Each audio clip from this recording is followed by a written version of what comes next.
नमस्कार जी, मैं डॉक्टर मनीष यादव, रायश्री आयुर्वेद कानपुर अशोकनगर से। हमारे आज एक मरीज़ हैं इशरत परवीन जी। ये हमारे पास आए थे 3/6/2024 को। इशरत जी को रीढ़ की हड्डी व गर्दन में दर्द रहता था और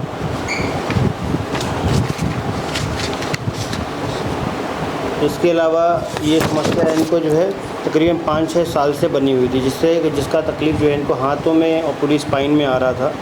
सुन्नपन, झंझनाहट, सुइयाँ जैसी चुभना, ये सारी समस्याएं देखने को मिल रही थी। माइल्ड थोड़ा सा बीपी भी इनका बढ़ने लगा था। अभी जो है हम लोगों ने थेरेपी की है, लगभग 20 दिन की थेरेपी हुई है। पंचकर्म और NSDR हुआ है।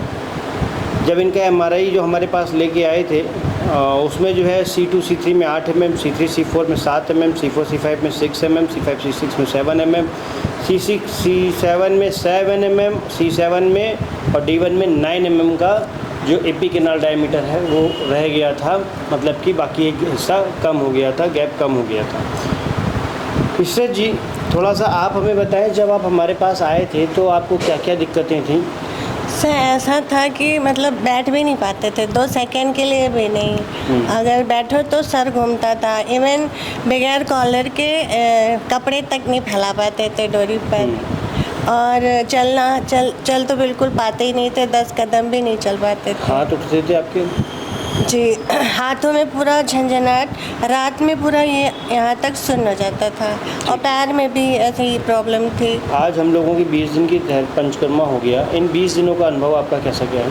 पहले तो ये गर्दन मतलब ये ऐसे घूम नहीं पाती थी, अब ये बिल्कुल फ्रीली मूव हो रही है। आगे पीछे भी नहीं, मतलब आगे झुकाओ तो सर चक्कर आता था, अब आगे भी झुका सकते हैं, पीछे भी कर सकते हैं। और कमर में पेन रहता था, मतलब किचन में 10 मिनट भी खड़े नहीं हो पाते थे। अभी तो बेड रेस्ट पे होंगे पूरा? जी जी। आप धीरे धीरे काम करना स्टार्ट करेंगे। ड्यूटी ज्वाइन आप कल से ज्वाइन कर रहे हैं? जी जी सर। तो जो हमारी थेरेपी होती है, ख़ास तौर पे हम लोग जो है शुरुआत की थेरेपी में बेड रेस्ट बोलते हैं मरीज़ को।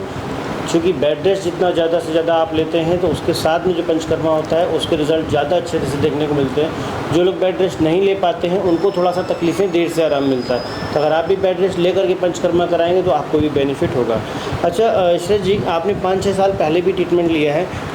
उस ट्रीटमेंट में और इस ट्रीटमेंट में क्या अंतर था और क्या रिस्पांस तो आपने देख ही लिया, क्या विशेष अंतर था? और जो अंदर थेरेपी हुई उसके बारे में भी थोड़ा सा विस्तार से बताइए। जी जी, एक्चुअली वो जो मेडिसिन था, जब तक मेडिसिन लेते रहिए तब तक आराम रहता था और फिर उसके बाद फिर वही पोजीशन हो जाती थी। और अभी पंचकर्मा में क्या है, मतलब इंटरनल फीलिंग रहता है कि हाँ ठीक हो गया है। इंटरनल फीलिंग हो गया है कि हाँ ठीक हो गया है। ठीक है, अभी सेकेंड फेज़ का जो हम लोग थेरेपी करेंगे उसके बाद में भी बताएंगे। महिलाओं के लिए आप लोगों को रिकमेंड, या महिला पुरुष जो होते हैं जो कि इस तकलीफ़ से परेशान तो हैं लेकिन वही होता है ना कि दवाइयाँ खा के काम करा रहे हैं, तो क्या वो ज़्यादा सही है या जो आपने कराया ये ज़्यादा सही है? लोगों को क्या रिकमेंड करना चाहेंगे? जी, ये ज़्यादा सही है। लॉन्ग टर्म के लिए अगर आपको करना है तो फिर यही करना है। जहाँ पर रीढ़ की हड्डी के ऑपरेशन की बात आती है तो मैं ये नहीं कहता 100 के 100 मरीज़ बिल्कुल बिना ऑपरेशन के ठीक होते हैं। 100 में से 90% मरीज़ जो है इस पंचकर्मा थेरेपी से अपने आप को क्वालिटी ऑफ लाइफ में ले जा करके अपने आप को ठीक रख पाते हैं। एक्सरसाइज आज भी करनी है, एक्सरसाइज थेरेपी खत्म होने के बाद भी करनी है, मेंटेन अपने आप को पहले भी करना है, बाद में भी करना है। इशरत जी से भी वेट के लिए हमने बोला है और अगर आपको भी ऐसी दिक्कत है तो हम आपको भी बोलेंगे। ऐसा नहीं है कि डॉक्टर साहब ने कायरो कर दिया, पंचकर्मा कर दिया तो जो है बस मरीज़ ठीक हो गया।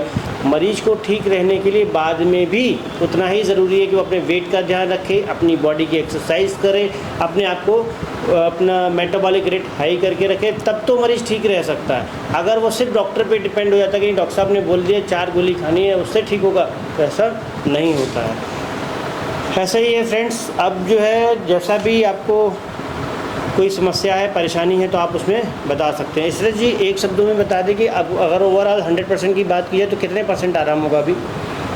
90%। 90% के आसपास आराम है। ठीक है, थैंक यू।